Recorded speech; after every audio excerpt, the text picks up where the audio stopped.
सर्वांना श्री स्वामी समर्थ। तुम्हाला माहीत आहे का एकादशी का करतात ते, आणि एकादशी आहे तरी कोण आणि तो कुठून आली?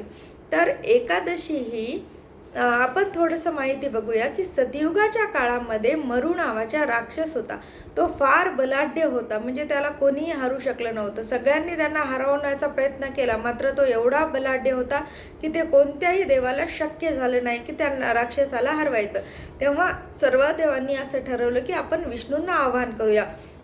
ते सर्व देवांनी मिळून मग तेव्हा विष्णूला आवाहन केलं आणि विष्णूंना सांगितलं की मरू नावाचा राक्षसांना तुम्हाला वध करावा लागेल, कारण तो फार बलाढ्य आहे, कोणीही त्याच्यासमोर ठरू शकत नाही आहे किंवा जिंकू शकत नाही आहे, तो एवढा बलाढ्य आहे। तेव्हा विष्णूने मरू नावाच्या राक्षसासोबत युद्ध केलं।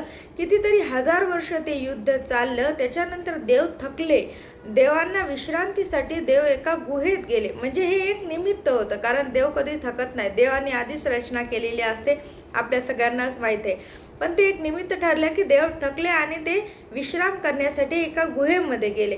तेव्हा गुहेमध्ये देवांना जेव्हा झोप लागली, तेव्हा तो राक्षस देवांना गपचूप मारण्यासाठी येत होता। तेव्हा मग देवाच्या श्वासातून एक देवी उत्पन्न झाली आणि तिने त्या राक्षसाचा मुंडकं छाटून वध केला। तेव्हा मग विष्णूंनी जेव्हा उठलं आणि बघितलं, तेव्हा की त्या देवीला सांगितलं की तू माझा रक्षण केलंस, त्याच्यामुळं तू खूप मला प्रिय राहशील आणि तू सगळ्यात श्रेष्ठ व्रत तू ठरशील।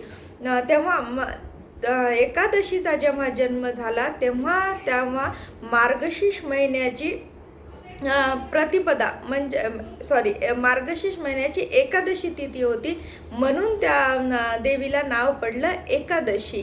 म्हणून आपण एकादशी व्रत करतो, तर कारण ती विष्णूच्या श्वासातून निर्माण झालेली आहे, म्हणून ती विष्णूला अत्यंत प्रिय आहे। म्हणून एकादशी व्रत हे आपल्या समोर आलं आणि विष्णूला प्राप्त करण्यासाठी एकादशी हे व्रत फलदायी आहे। तुम्हाला कसं वाटलं नक्की सांगा। धन्यवाद। श्री स्वामी समर्थ।